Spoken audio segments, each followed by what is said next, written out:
Welcome to the Inside Out Money Podcast. Can't even recognize this place. Too many pieces of our past mistakes. Hi, I'm Maggie, and I believe real change starts from the inside out. So let's work together to improve our money and our lives from the inside out.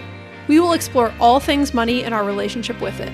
Join me each week with a rotating set of co-hosts, friends, and interviews. Let's jump in. It's time,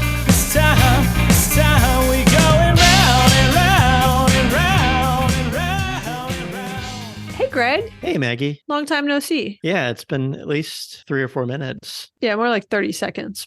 For those of you that might be new to the show, hello and welcome to Inside Out Money. This is a personal finance podcast focused on redefining wealth from the inside out. Each week, I speak with a rotating set of co-hosts about a different financial topic to help you improve your financial mindset and tactics. This week, I'm talking with Greg, one of our co-hosts, also known as my husband. I'm also known as his wife. And we're not necessarily talking about financial tactics, but we are going to talk about early retirement. And I think a lot of this ties back into people's financial goals. And anyway, I guess my point is I hope we're going to be very vulnerable and honest about how early retirement is going today. And I hope it's interesting and helpful to people. Yeah, today we're going to talk about the emotional and mental side of FI. Yeah. Or really. Fire. Yeah. Right. More the re part, right? Because the FIRE, for those who are less familiar with the term, FIRE stands for financial independence, retire early. Some people split it up because there's the FI of a lot of people just want to get to financial independence, but they don't actually want to or have the intent to retire early. We did both. We actually we didn't even realize we could do it perhaps. And so we were interested in the retire early and then realized, oh, cool. If we get to FI, we could, whatever, you get the idea. We did refi. We refied our lives.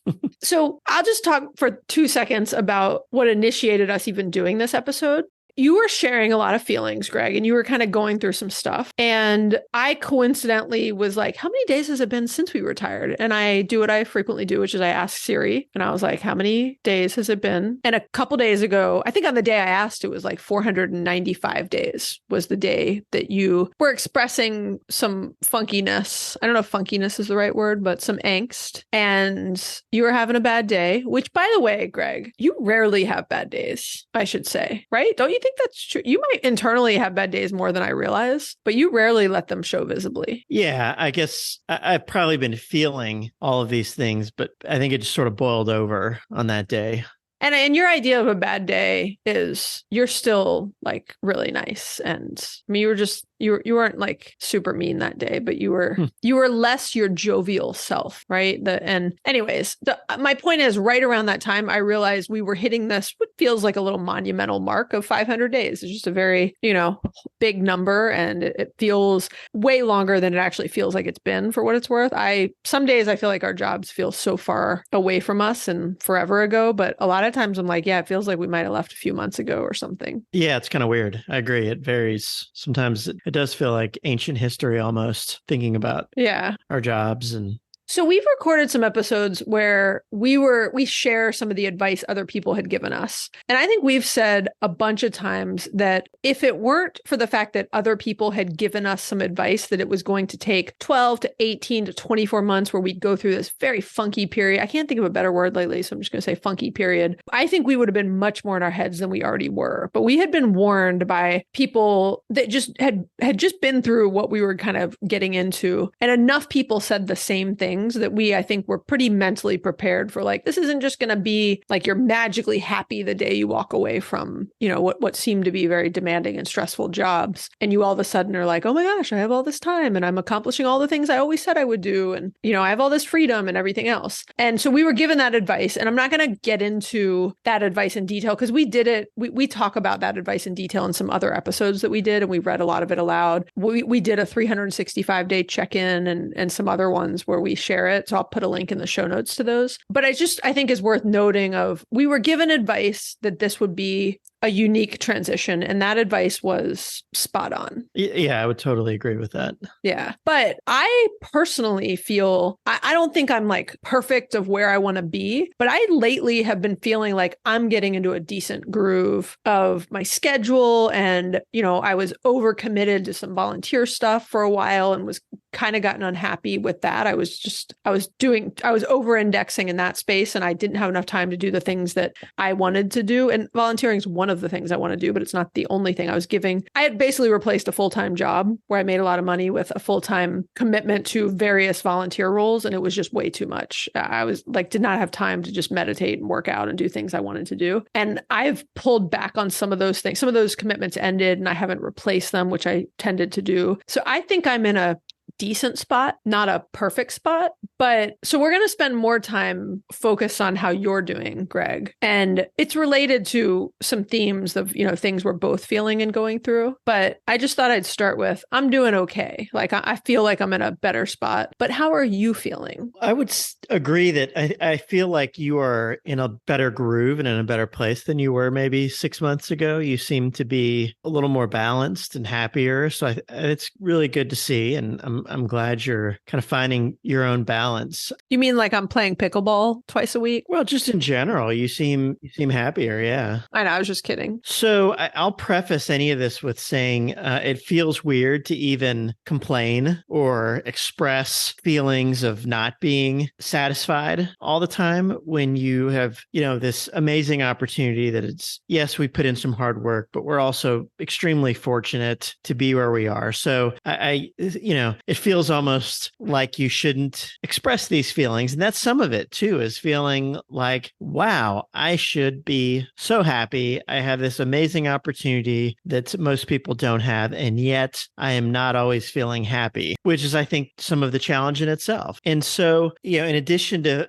feeling, fortunate and recognizing that, I am also very glad that I don't have the work stress. And I recognize that I am happier without the work stress. I was in a job that for me was very stressful. Some of the dynamics were tough for me, and not having that, I definitely am happier in many ways. So I want to start with the positives and not just lead into here's what's wrong. And I try to do that in my daily life, even of recognizing the things that I'm happy for. There's one more, and the summer travel of the past 2 summers has been incredible. And when we've traveled with the kids the last 2 summers, that's where I feel like we are living the dream, so to speak. Yeah. I mean, it's tough traveling with the kids, but we're doing what, that's when you are truly taking advantage of early retirement. You're on a 5-week trip to Europe and you're, really enjoying it. You're not thinking about work. You're not thinking about how far behind you are. You're not worried about what email is in the inbox you haven't seen. That's not your only summer vacation where you're taking 2 weeks off work and you're on a long trip with your kids and it's cool, but you're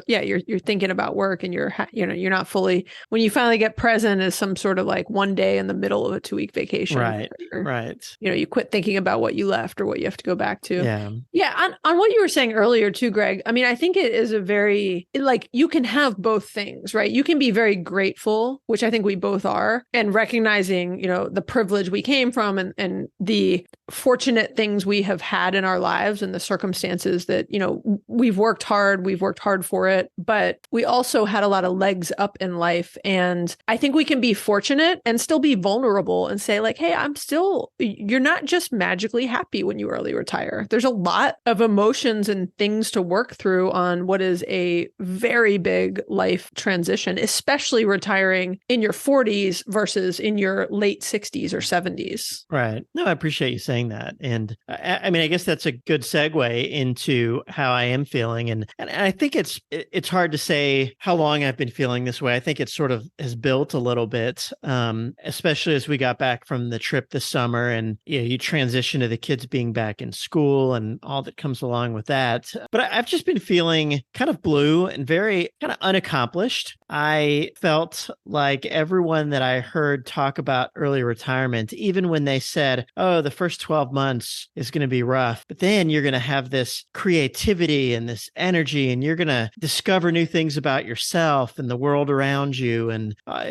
rainbows and butterflies. And I often feel that that is not the case for me. I think I am not doing new things. I'm not learning new things. I've not developed new interests or hobbies or ideas, or I think, I thought that I might have ideas for passion projects or new entrepreneurial ventures that would just sort of start coming to me. And that has not been happening. And I am frustrated that I feel like I'm not taking advantage of the time. I'm not living life to its fullest. I think I thought, a job is the thing that's keeping me from happiness. And once that job's gone, I am just going to be happy and productive and creative and all of these things. And I'm not feeling that way most of the time. So I struggle with that sometimes. Yeah. And I think part of your struggle, Greg, from the conversations we've had, and you said this earlier, is you feel like you should feel differently. So you then end up in this like cycle of just giving yourself a hard, like being less graceful with yourself about how you're feeling, because you just get in the cycle like, well, I should feel really fortunate. Why am I not? And then you're like, and I think people can relate to those feelings on many other situations in their life. Even when, you think that about kids, you're like, I should love being around my kids all the time. Like a lot of people tried really hard to have kids and wanted kids bad and went through, lots of medical situations and expenses. And then you're like, you can go through all that and really want kids and then still be frustrated with your kids and be like, there's times that being a parent is really hard and sucks. And they're not always nice to you and they're not always grateful for stuff. And, so I just say that as like, there's a lot of, I think, other scenarios in life where that is normal to end up in this cycle of, feeling some way and then feeling guilty that you're feeling that way. And then it just kind of, is this downward spiral. And I think the idea is like, how do you get out of this, which we'll talk about. But yeah, I think that comparison to having kids is probably a pretty apt one because it is such a blessing. And yet it's so hard that there are times where you don't feel that you're feeling as grateful as you should feel. And then I think that for us too, because we do have kids that are school age, it's not like we can just go off and travel the world. Because I do think when we're traveling, that is where you feel pretty alive, so to speak. And for us, we have done some traveling, but we are not able to just go travel and slow travel, spend a month somewhere. Our lives are still rooted in a lot of schedules and a lot of the kids are at our house every day after school, with the exception of when we're taking a trip here and there. And I think it's not just travel, but it is the idea of complete freedom, right? Being able to do carefree living, whatever you want, whenever you want, and see a good travel deal and like, okay, let's go to Bali next week, right? We can't do that, right? And I'm not complaining about it. It's just the reality of where our lives are. We've got, kids 11 to 15 now that we want to be here for and are around on a pretty much daily basis. And one of our goals in early retirement was to be around for them. And so, Greg, let's shift to what we started talking about when you were this was like a particular day where a lot of this came to head and you were expressing your feelings, and I could see it in the way you were acting and in the discussion we had, right? We started talking about it and we, it then went into a few days where we were talking about this a lot. And me, I'm a very I'm in my feelings a lot. And I like to talk about feelings, but I also am super quick to be like, how do we fix this? And like, I've got ideas, and I'm very, for everybody that like, you'll hear this a lot, that people that give relationship advice, which is there's times when, and this is good advice for work also. There's times when like my employees would be venting to me about a situation. And same thing with you, Greg, when someone in a relationship is venting to you about a situation, a really good question to ask is, what do you need from me right now? Is it me to be in listen mode, or are you looking for solutions? And asking somebody that can really help you to better know how to listen. And I would frequently ask my direct reports that of like, hey, do you just want me to listen? And is that what you need from me right now? Or do you want me to get in action mode? Because I got ideas and I'll need to share them if that's not what you're looking for. And because I will lean towards action mode if you start dumping things on me, anybody, right? I very quickly, myself and with others, I go into like, okay, what can we do to fix this? I agree. You are very good about coming up with solutions, but sometimes more quickly than I'm ready to even digest them. So I like your approach of saying, are you ready for suggestions or solutions, or do you just want to vent for a little bit? Yeah. And I think that is just a good piece of advice for anyone in a relationship, whether it professional or personal. So I was giving you examples and I was like, hey, I hear what you're saying. And I not only can I like generally try to imagine what you're going through. Like I'm in the same situation roughly. We just have different ways. I've been kind of busier and had my hands in more like this podcast. And I've got a bunch of people I'm playing pickleball with, which by the way, Greg knows he's invited to play pickleball. He's been nursing a shoulder injury for a while now. And pickleball is like the last thing that would be helpful for his shoulder. But I've just had my hands in like a lot of things and been very involved in a lot of things that I think are making me feel of value and useful and filling the gaps that work used to fill in many ways. And I shouldn't even say filling the gaps that work filled, because it's not like we need to fill those gaps, but that have been making me feel useful and productive. And many of the things that you were expressing, you're not feeling. And so it's funny, I was like half joking, half being serious when one of my first suggestions to Greg was a little bit of reframing of like, I was like, look, a couple things. I said, first off, I recognize these were not like my actual beliefs of like what the long-term solution was for Greg. These were just two things that came to mind to me immediately. And I mentioned to Greg, and then, well, Greg, you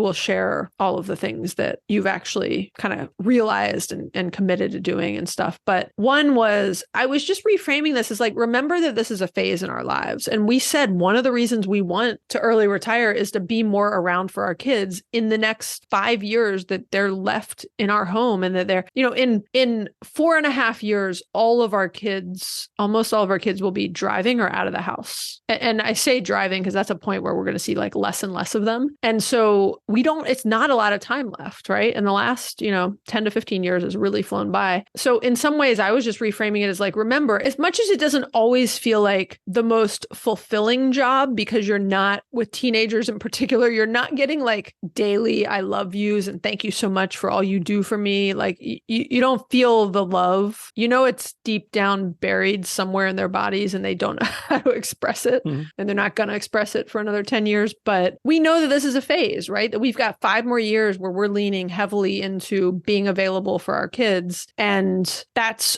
okay. And we need to just sort of like wrap our heads around it and realize that that's going to come with some pros and cons. Yeah. And that was helpful, because I think when I'm having these thoughts of why aren't I doing something, why aren't I figuring out my passions and doing something creative and doing something that really benefits people, that I am doing that in a smaller scale, but I'm the most important people in my life. I'm spending a large amount of time and I'm emotionally available for them. And even though sometimes that's reciprocated with a teenager that's frustrated and in a bad mood, that I'm still there. And I think that is helpful for me. It's not that I don't enjoy being there, but it was helpful for me to understand and just realize that I am living out some of the most important values and goals that we said. So even though every day, like you said, it doesn't feel as rewarding or grand as some vision I have in my head of, I don't even know what the vision is, but that it is the most important thing right now. And it's time that we'll never get back. And so that did help me realize that I am doing something important. Yeah. Even on days where I feel like all I've done is drive my teenage kids around. But I mean, to give you kudos, because you're not going to get it from them. I don't say you're not going to get it.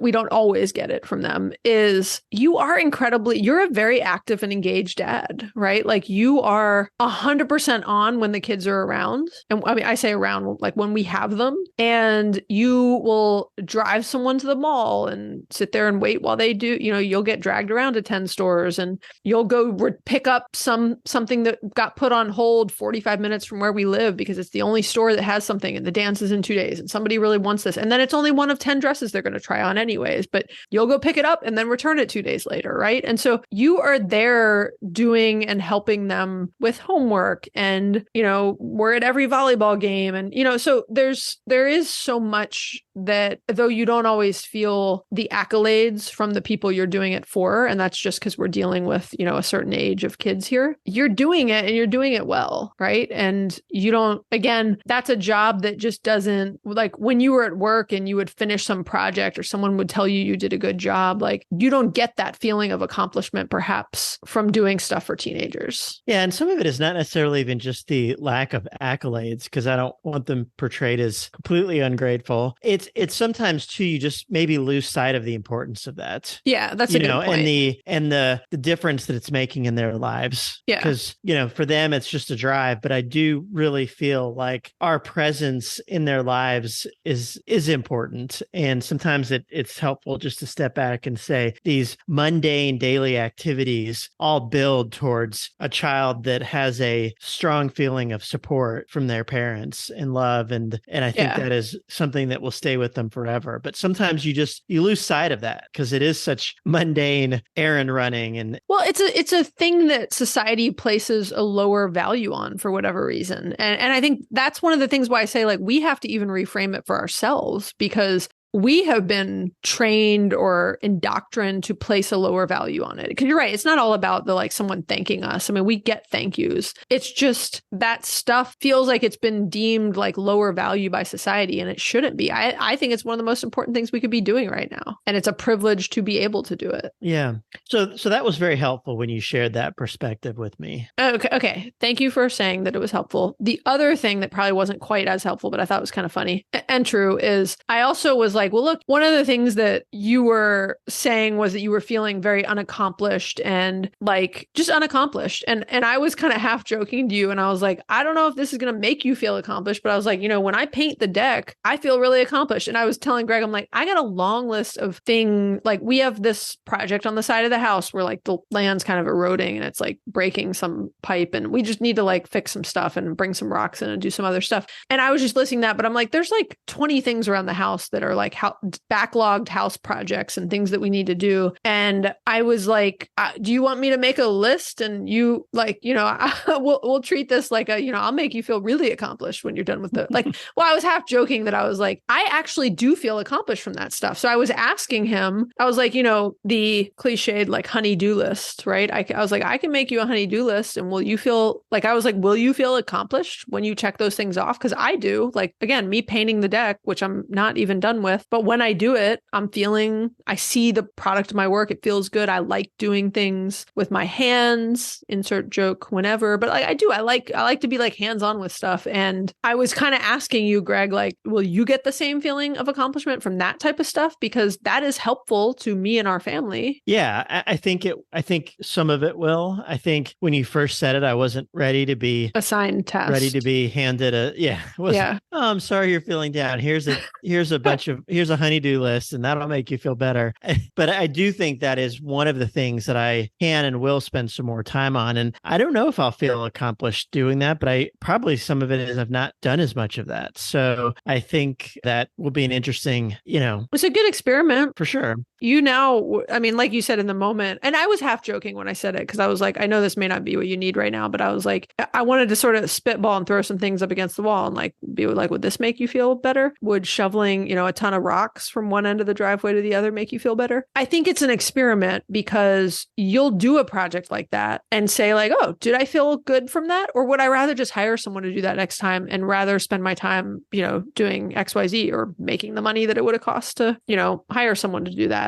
Do you want to go, drive Uber for a week to pay for someone else to do that because you don't like doing stuff like that? And again, I think all of this stuff is kind of an experiment of let's try it, see how it feels. I mean, we do projects like that together and separately all the time. And I think you kind of taking the lead on one and seeing, well, do you like it? Do you feel accomplished at the end, or was that miserable and you only did it because you knew it needed to be done and you were trying to help us? I also real quick just want to take a moment to compliment you, Greg. You do a ton of things around the house. So as much as you're not you don't keep a catalog in your brain of the 20 backlog house projects that need to be done. I need to fix the leak in the roof and random things that I can't get those things out of my head. Our minds work differently. You do all the dishes, not all the, but you do a lot of the dishes. You fold all the laundry lately. You're very helpful around the house. You always take out the trash. You kill bugs when I scream from across the house. You're very, we take turns cleaning bathrooms and a lot of that kind of stuff sometimes, but like you're super helpful. And I don't know how helpful every person in this world is around the house, but I often try to tell you, I think you are way more helpful than the average partner and you do a lot. So I just, as much as I was kind of joking of like, I got a honey-do list of like, if you want some projects to feel accomplished about, you do a lot. And I notice it and appreciate it. And I do try to remind you of that or make sure you realize I recognize that. Yeah. Well, no, I appreciate you saying that. And again, maybe a project that has a more definitive, that is the fruits of my labor. I mean, doing dishes and all that feels very good, very short term. I mean, the kitchen's clean and it feels nice to be in a clean kitchen, but being able to walk past a drainage thing that I've done,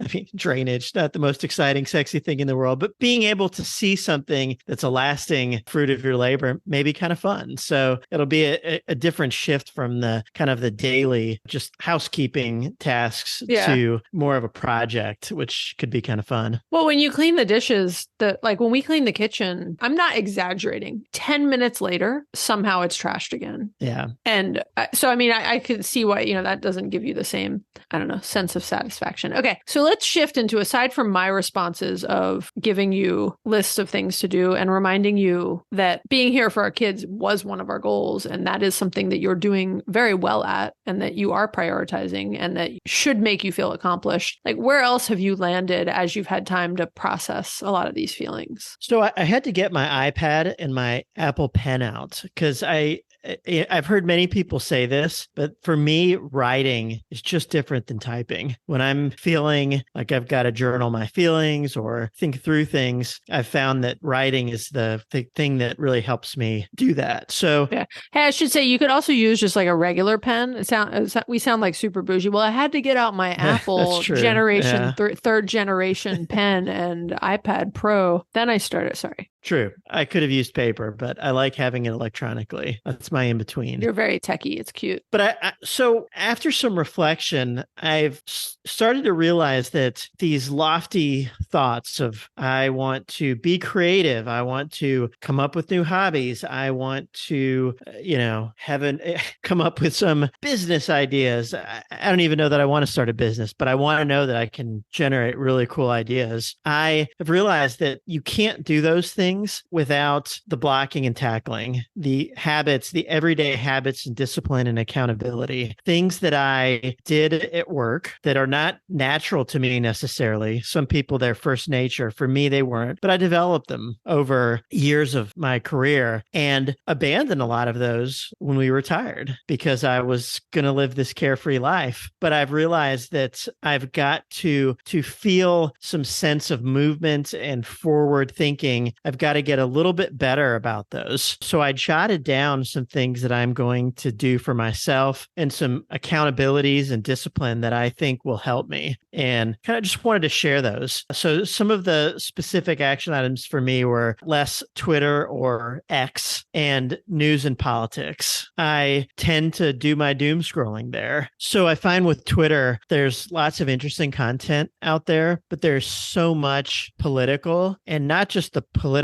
the article, but it's the responses. And tends to often be the absolute worst in humanity. Yeah. And I will notice reading these things or reading headlines in news articles, and it really, really affecting me. Just feeling a sense of dread or hopelessness or sadness for the world. Yeah. I'm not saying I want to live in a cave and not know what's going on, but reading a 5-minute recap email of the world news in the morning is probably about all I need. It's out of my sphere of, I keep going back to some of Stephen Covey's things of, stay with what's in your sphere of influence. And that stuff is way out of my sphere of influence aside from when I vote.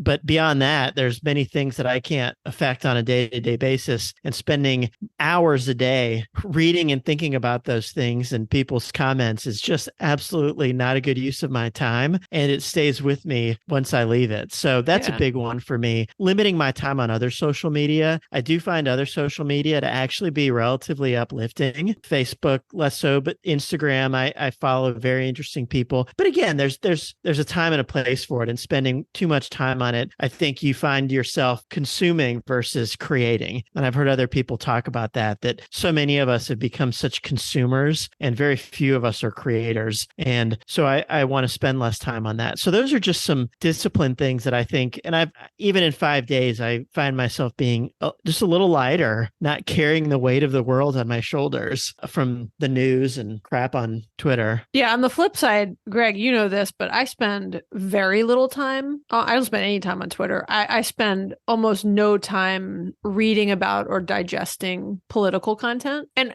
somewhat by design. And I spend way more time I don't even spend a lot of time, but I spend more time creating content than consuming content, and have a very limited sphere of kind of finance minimalism related content that I am when I am consuming stuff, or close personal friends and family type stuff. And yeah, I think there's a big difference, because I just don't, like, I do a little bit live in a cave. The only reason I don't live in a cave is because you tell me about stuff, which is very helpful. So at some point, or I'll read like my daily skim update or something like that. But I try to block out a lot of the noise, because it is very just noisy, and it doesn't make me a happier person. And not to say I like when there's something bad happening in the world that I'm not keeping up with, what I can do to help, or being aware of that situation. But so much of the political stuff is just going in circles and very negative and disheartening. And again, if I was in a position, if it was in my sphere of influence and that's what I wanted to put my time and energy against, that would be different. But it's not right now. And yeah. Yeah. So some of the other things that I'm going to do is I'm going to replace some of that with listening to more informative or uplifting podcasts. There's a number of podcasts we listen to. It may be surprising to hear for this group. I don't love listening to stuff about fire.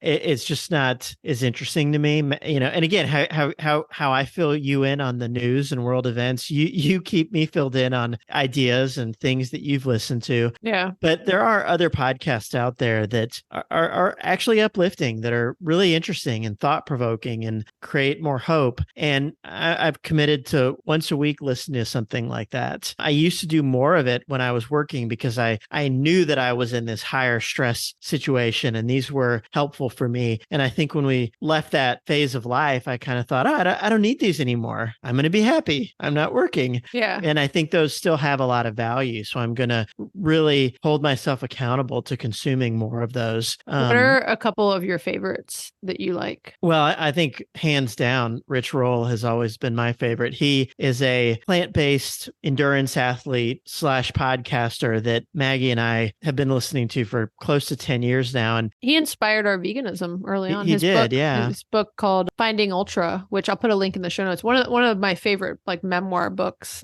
It's not about veganism. It's about kind of a big life change he went through and turning his life around from being an alcoholic and getting back into endurance sports. And that's a great book. Yeah. And his podcast originally was much more focused on nutrition and sports, endurance sporting. And he still covers some of that, but he's really kind of expanded his focus to talk a lot more about mental health things, brings on lots of interesting authors, and has these long form conversations that are an hour and a half, 2 hours long sometimes. And he's just so thoughtful and insightful. And I rarely leave one of those not feeling a little better than when I started listening. So someone that I definitely want to listen to and incorporate some of that into my life. And then some of this is just some more basic things. Meditation is something we've done off and on. Again, I kind of stopped doing it as much when I retired, because I didn't think I needed it as much. So trying to meditate every day. And then even really tactical things like time boxing and to-do lists.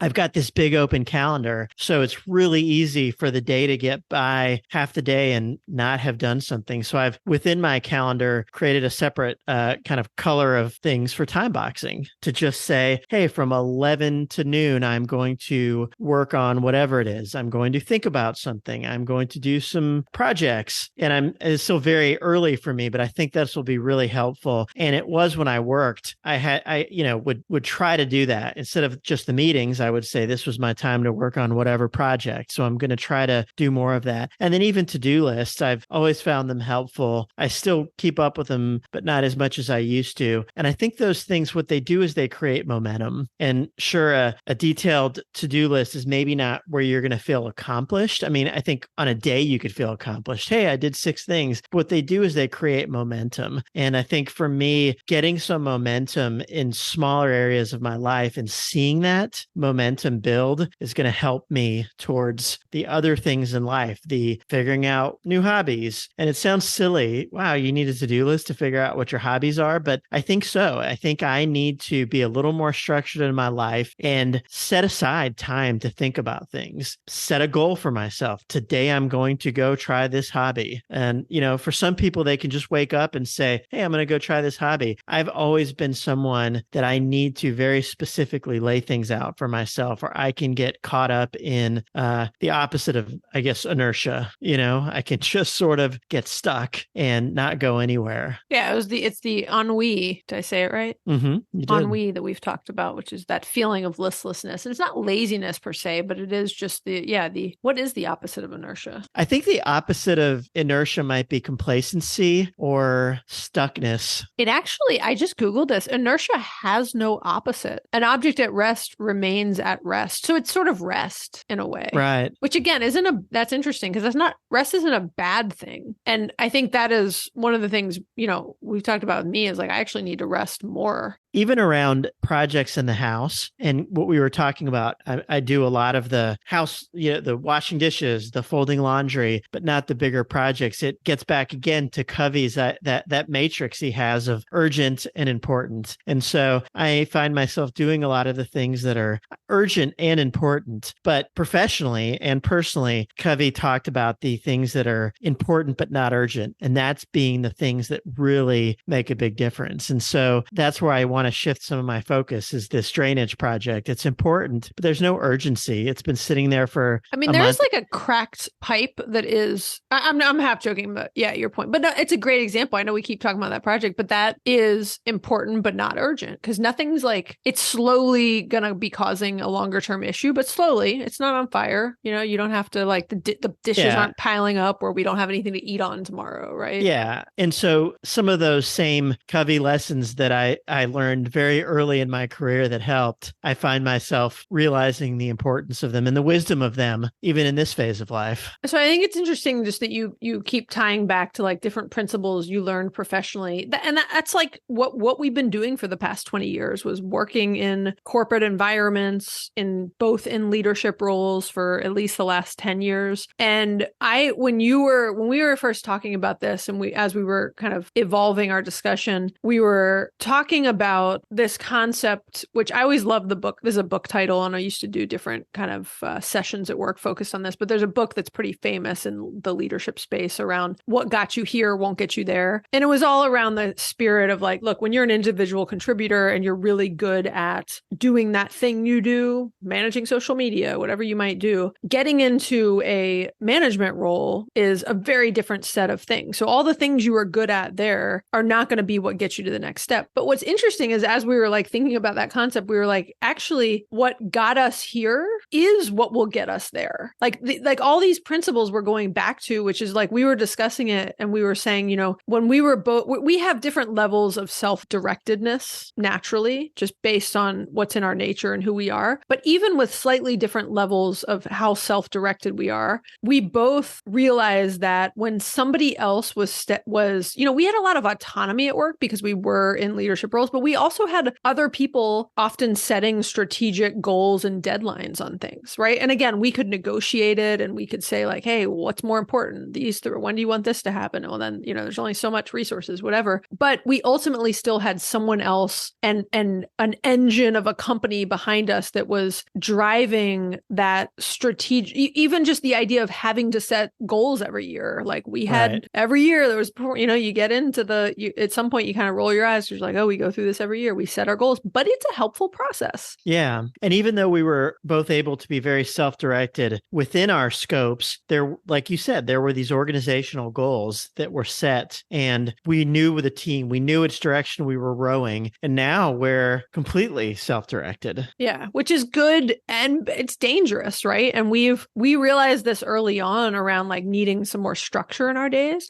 Not all the time. I really like today we had a particularly kind of lazy and restful day. We like went to lunch with a friend and we didn't do a lot, right? I went for a run this morning. You went for a long walk, but this was for me personally, is one of my like least active days in the last couple weeks. But it's good. And I like that flexibility. But the point is if I spend every day like I spent today, I wouldn't be accomplishing the things that I need to do in my life to continue to feel good and move forward, like stuff related to the kids and just everything. And so I just love the phrase, because I love the book, and I love the concept of what got you here won't get you there. But I reposition that to what got us here is what will get us there, right? So we need more of these principles from work, and what made us successful professionally, we actually need to tap back into to feel better about how we're spending our time. And that doesn't mean you can take some of those principles and apply them to a more flexible, free life that we have now. And yeah, I love that, Maggie. I think that is really what I think you phrased it in a way that sort of captures a lot of the realizations that I've been having of the things that I want to try to incorporate more into my life. So I think that's great. I like that, and it really resonates with me. I'm glad it resonates. I came up with it on the spot, but it was one of those things where, yeah, it just makes sense, and I'm glad it resonates. So I think we've said this in different ways, Greg, but I think one of the things we're realizing is that nobody else is going to light a fire under us anymore. And this, you made this comment, Greg, of like somebody who is more entrepreneurial and works for themselves always has had to do this, but we didn't, right? We worked for other people for the last 20 years, our entire professional careers. And again, as self-directed as we were doing that within an ecosystem that was constantly lighting a fire under us more often than I wanted a fire lit, honestly. Sometimes I was like, oh my God, like, can we just like it's like you finish one big thing and you barely get to catch your breath before you move on to the next. And so we just realized we don't have anyone lighting a fire under us, again, even for just personal things that we want to accomplish. And so we have to light that fire ourselves. And I think a lot of the things that you talked about, Greg, around, just time boxing and being more intentional about how you want to spend your time and setting some goals and starting some projects is very important. I'm actually, in some ways, I face the opposite problem, which is I have so many things I want to do. I still have this list of like 200 kind of early retirement bucket list things that I want to, projects I want to do, things I want to, just passion projects, things I want to explore. I know I always said I want to do like a keto lesson. So it's a very wide range of ideas and things I want to do and explore. And I feel like I haven't done as much as I want against that. But I also know I'm very busy and my days are full. And I just am, in general, my eyes are bigger than my stomach is. So this is not a new trend for me, but I'm constantly, just thinking of new things. And so I less need a fire lit under me, and I more need to be more thoughtful. And I've been trying to be more thoughtful and think like, okay, a month ago, I wanted to start some of my woodworking stuff, and I checked out a bunch of books from the library on woodworking. And then like 2 days later, I started painting the deck, and I was like, well, these are both big projects, and I'm going to focus on painting the deck. And I returned all my overdue books that I never got to, and was like, I don't need to do woodworking now. I can do it 2 months from now. Right. And so my thing is, if anything, I want to start having these smaller, more attainable focus periods of being like, hey, the month of September, I'm really going to focus on finishing the deck painting project. And I don't know, it's a busy volleyball season. Right. And so just being, I'm the team mom for the volleyball team, and just being as helpful as I can to the other parents and the coaches. And that's just an example, but I only need like a few goals. And I'm really trying to get back into my meditation practice this month, which I've been really good about. And so for me, it is more just, again, trying to slow myself down and not commit to too many things at once, and really enjoy the process, if you will. But another thing that I am realizing lately, like I think when you and I were starting to have these discussions, Greg, we were going through like different things in a way, but it was having the conversations was making me realize a lot of things about just this moment in our lives and where we're at. And for me, I ultimately am seeking more balance, which is ironic because all I ever wanted when I was working was more balance, right? That was a big buzzword of like, oh, we need more balance. And, it is just something we talked about a lot. And my balance now is I want to have more time to rest and relax and invest in my health and do all the things that I couldn't do when I had a demanding full-time job. But I also want to feel accomplished and productive and valued. I want the balance of both of those things. Mm-hmm. And again, that's what I was always striving for in my career. I just was never, I wasn't terrible at it, but I wasn't great at it either, because all the same things of like, right, what got us here is what's going to get me there, because it's the same things I needed to do professionally to be successful I need to do in early retirement to be successful, right? I need to set better boundaries. I need to say no more often. I need to find this elusive balance that I've been seeking for my entire life. And one of the concepts that I mentioned to you that I went back to, and it's kind of funny because for anyone who worked with me, this was like 10 years ago, probably, we had a new CMO come in, and it was like constantly, there was like, there's a new CMO every few years, and they'd come in and they'd have their plan and their approach. And somebody came in and their big kind of strategic plan. And it was kind of modeled on a reorg also, but was like flexibility within a framework. It doesn't matter all the stuff that related to that plan, but I loved that term, flexibility within a framework, because all the things you've been talking about, Greg, are a framework, right? It's having a little more structure. It's being thoughtful about how you want to spend your time and actually blocking and time boxing the time so that you're more likely to accomplish those goals for the day. But also the flexibility, because one of the things I highly value and love about this is I love waking up and not exactly knowing what I'm going to do that day, right? Like I love it's like we need the structure, but I also really value and want the freedom of not having my days highly planned out. And so I just think that juxtaposition is fascinating. And that's why I love this freedom within a framework of, I can have a framework of like, I'm trying to meditate more, I'm blocking out my time for it. But all those things that are time boxed in a certain color, if you will, on your calendar, they are flexible now because I'm driving them, right? And whether I go for a run this morning, I had my calendar blocked to run this morning, but I slept, well, I don't know, you got up earlier, but I slept in a little bit more than I normally do. And I was okay with that. So I pushed my run an hour later and I still got it in before we went to lunch. And then we unexpectedly both took a nap today, which I don't think we've ever taken in 500 days of early retirement. We've both taken naps. I don't think we've ever taken a synchronized nap before. We were like on cue. I don't know what we ate at lunch, but we like on cue fell asleep. It's a big trend on the gram right now. Synchro napping. Synchro napping. I like it. People just post time-lapse videos of the synchro nap. Oh, we should have done a time-lapse of our nap. It would have been very boring.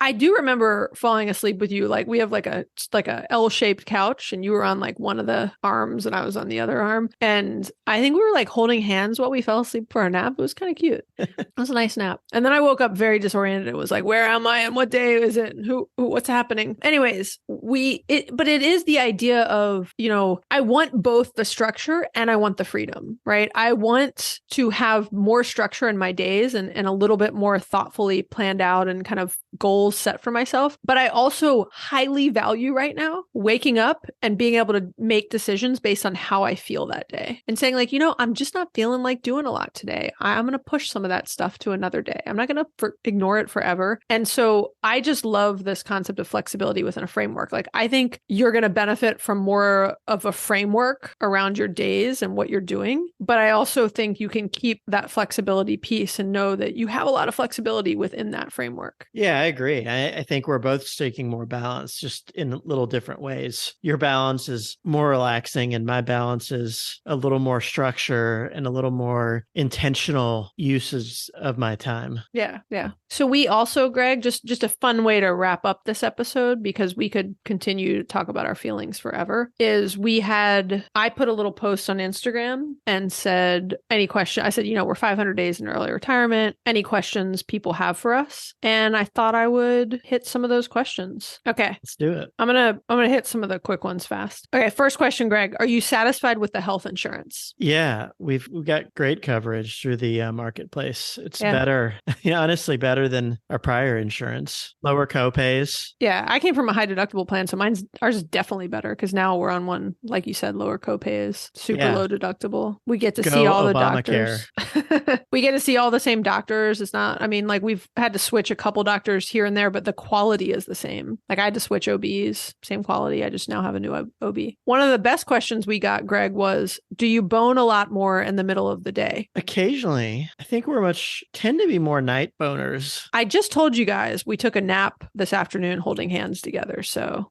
that might answer your question. I don't know. It's hard to say. I didn't keep a chart of how often it would happen during the day versus in the evening, before, but I'd say like, if anything, it started more during COVID when we were working remote. So, who knows? We're not going to go into detail on that one. I also like everybody has like different terms for things. I don't use the term bone that often. Yeah. It's a funny term. Yeah, to me. I don't love the question. Oh, okay. Well, just yeah. I mean, part of it's probably the terminology. It's weird for me to say that. Okay, another question, Greg. After all those years saving, is it psychologically hard to spend that money? Did we do an episode on this recently? We talked about a lot on Die with Zero, but what do you think? I think so. I certainly fear seeing my net value decrease. Your net worth, you mean? Yes, my net Because your net worth. value is increasing, Greg. I value Sorry, you yeah. more and more every day. Yeah, I fear seeing my net worth decrease. It's tough to answer. I think it is, but then I also find myself, because I don't have work to just keep me busy all the time, wanting to spend more money sometimes. So I would say it varies. It's not a great answer, but Well, yeah, the question is it psychologically hard to spend that money? Yeah, it's a little harder to spend money psychologically when you aren't earning money anymore, but it's not impossible. We're doing a good job. We're still spending money, right? And we're spending more money. We've talked about that in some expense review episodes. Okay. What has been the most surprising / unexpected thing, good or bad, about early retirement? Might be what this whole episode was just about. yeah, I mean, on the bad side, I would say is just how not easy it is emotionally, I guess. Like how much of a transition it is. Yeah. And even though people warned me, I still am surprised at how out of sorts I've been. Yeah, that's fair. I would agree with that one. It's been way more emotionally taxing of a transition than I expected. Considering you would think, what do you have? Like everything should be unicorns and rainbows or butterflies, whatever Yeah. you're saying, right? Okay. Rainbows and butterflies. Rainbows and butterflies and unicorns. Okay. Well, they're not real, so of course not unicorns. I mean, Let's not come get on. into this because I think unicorns might be real. Do we know they're not real? Yeah. Weren't they in like the Forever Land of Not? What's that? Narnia? No, not Narnia. That other movie from like the 80s. I'm The sure they were Land of definitely in Stories. No. You know the one with the flying. Never ending Maybe I'm- story. But I don't think there was a unicorn in that. Even if there was, they still could not be real. Okay. So this question came in a few different ways. I'm going to read it. I'm going to read a few angles on this question and then we'll address this and wrap this up. So how do you fulfill your need for esteem? Where do you get your gold stars? Kind of one question. And then the other question, which I think is related, is how do you get past any feelings of potential regret about wasting your gifts, training, general money-making ability? And then they said, they don't necessarily think that anyone should feel that way, but they're worried that they will feel that way when they retire. Do you want to start, Greg? I think you should start with that one. Okay. Well, I have talked about it before, just on the esteem and the kind of gold stars, because I think these are related, but a little bit different. I've said before, I get as much esteem and gold star feeling from helping our volleyball coach who puts in a lot of time and probably doesn't get paid very much to do this, or helping other parents and signing up for volunteer roles so that they don't have to, and doing stuff to help at school and other things in the community. I feel good about that. And I get a lot of positive feedback from other people about it. Right. And that fills my cup of needing to get that, esteem or gold stars, if you will. And I've said it before in previous episodes when we've talked about this, but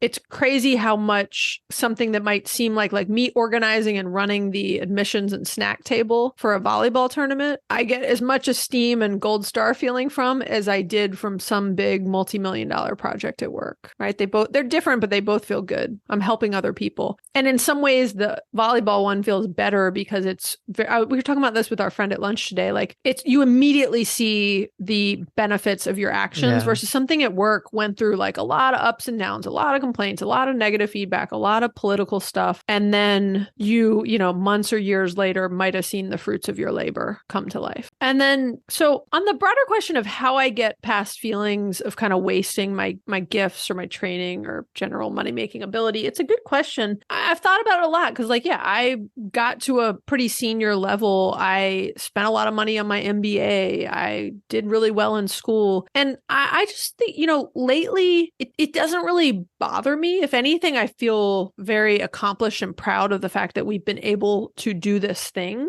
I'm more worried about some things around like, am I leaving a good impact and the role model I'm setting for my kids? But in terms of feeling any feelings about that I'm wasting my talents, I think I'm using them in very different ways, and I'm never going to lose those talents, right? If I ever want to go back into that sort of environment, I still have those talents and skills, and they're not going to atrophy, in my opinion, right? They might need a little bit of, rebuilding of that muscle, but I'll always have that. I think it's a really good question, and I probably cannot answer it quite as definitively as you did. It's definitely something that I have in all of these mixed thoughts I've been having lately. That's probably one that's mixed in. I don't think I articulated it nearly as well as that, but I think that's definitely part of it. But I think I will answer it kind of in the answer we shared in this podcast of, right now it's a different phase of life. I think that I will be able to utilize those skills in this phase of life in some ways like you are. And I think that there will be a time in life where I'll utilize them in something that is a professional pursuit of some sort, with saying that I know I don't want to go back to a job like I had before. So how's that for a non-answer?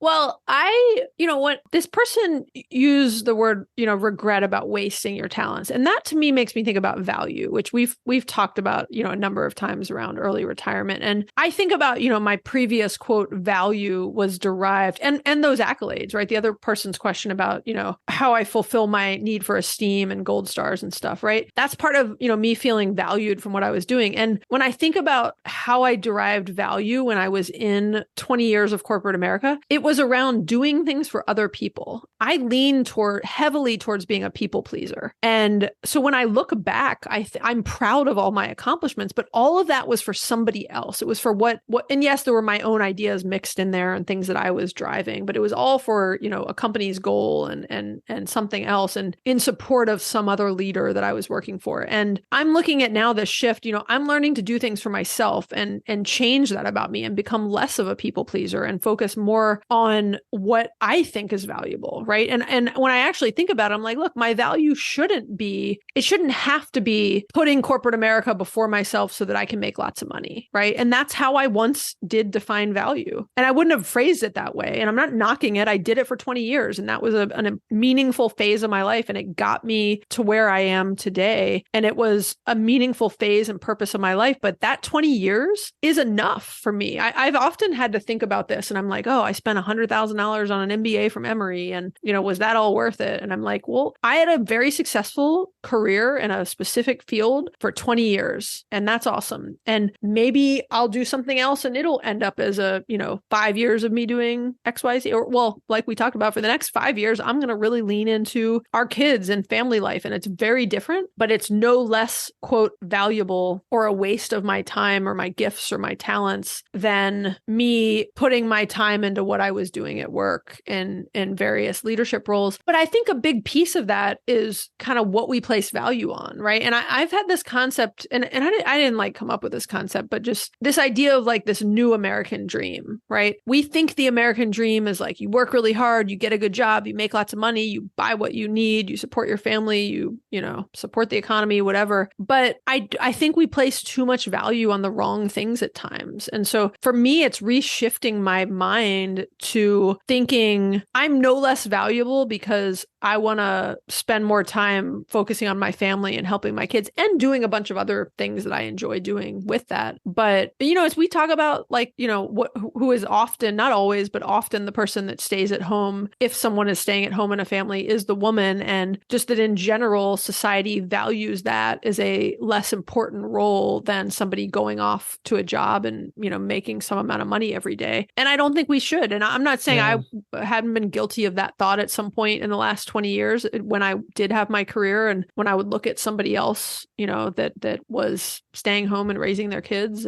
But there's immense value that comes from that. It's just very different. No, I agree. And there's always the platitude that's thrown in. Oh, mom, toughest job ever. Yeah. But I don't think people truly value it enough. Yeah. And when that's where all of your accolades and gold stars are coming from, like, you don't get as many of them. It's an even tougher job because you're doing all this stuff for people that often are unpleasant and ungrateful, whether it's a toddler or a teenager, right? They're not like thanking you for all the crap you do for them. And that in many ways makes it even harder of a job. But Greg, I told you about this today. I'm listening to this book called The Measure, and I'm not going to get into like what it's all about, but it's a fiction book. It's really good. I'm about halfway through it, so I think it's really good. But there's a phrase in the book that was, "What if I never do something that leaves an impact?" One of the characters was saying that. And I was thinking about that. And I was like, that's a great question. And I don't feel like if I were to die next week, right? I don't feel like I've not yet done something that's left an impact, right? I spent, like I just said, I spent 20 years as what I think was a pretty good employee, boss, leader. I made other people's lives better at work. I believe that was my focus, at least. I've spent a number of, years and time raising my kids. I do a lot to help others in my community. And so I feel like I've left an impact, even if it all stops now, right? And I no longer leave any impact. You forgot one, that you're a great spouse and a great partner. Thanks, and babe. You certainly made an impact in my life. Oh, that's really sweet. I didn't That's put that true, in the script but for him to say. Yeah, no, it's unscripted. I would agree with you. You've made a big impact. Yeah, thank you. And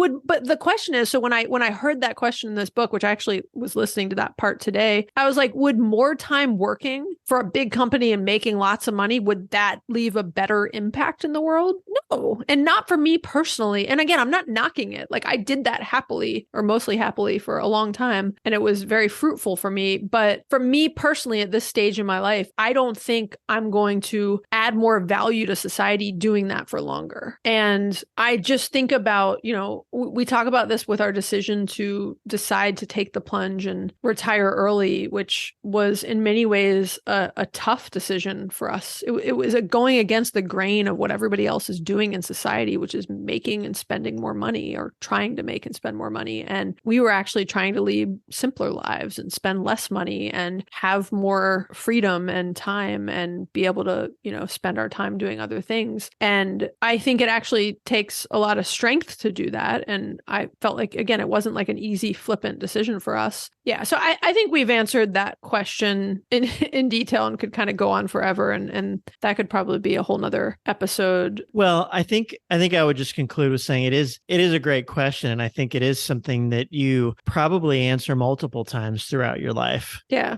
Depending on what you're doing and your circumstances. And it's in essence saying, am I adding value? And I think that's something that you have to answer probably time and time again through your life of how do I most want to add value and what is that? And am I doing it based on what I think value is or versus what society tells me? Yeah, that's a great point. And to your point, Greg, how I currently view value, which will evolve and change over time. And that's kind of what prompted this entire episode and this entire discussion was you starting to question if you were creating enough value, right? When you say you're feeling unaccomplished, it's that you're feeling like you're not creating value in some way. And again, you are. And I was reminding you like your value right now is being there for your family. And that's a different muscle for you to build because for so long, your value was going out and making money. And maybe you can do both at some point in your life. But right now we've decided to phase some things and say, hey, we put our heads down and we worked really hard for 20 years. And now we want to pick our heads up and try to live our lives differently. This has been just the breakthrough moment on the couch right now. They like a lot of times in therapy, you have that breakthrough where you realize here's the underlying issue, the underlying thing. I think that's it. It's the question of, do you feel like you're creating value? Yeah. Yeah. That's a good point. So you're getting like more out of even just this conversation we're having. Yeah. Versus the ones we've already had. Well, on that note, since we've had a breakthrough moment and this has gone pretty long, we should probably wrap this up and we'll continue this. I mean, again, we sometimes try to cover topics that are, very specific financial tactics and recommendations. And the spirit of Inside Out Money is also to tackle these psychological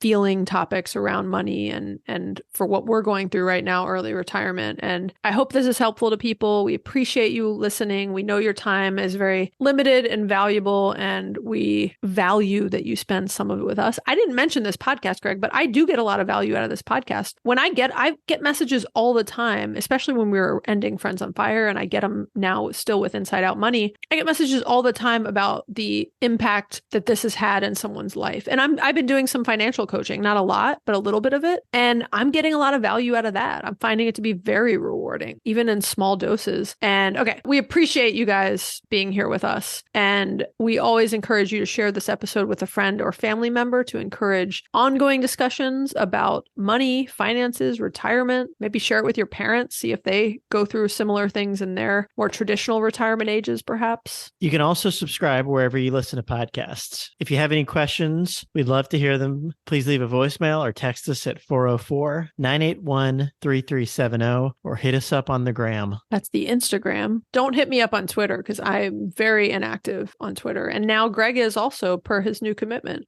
Okay, thank you guys. Bye, Greg. Bye, Maggie. Going round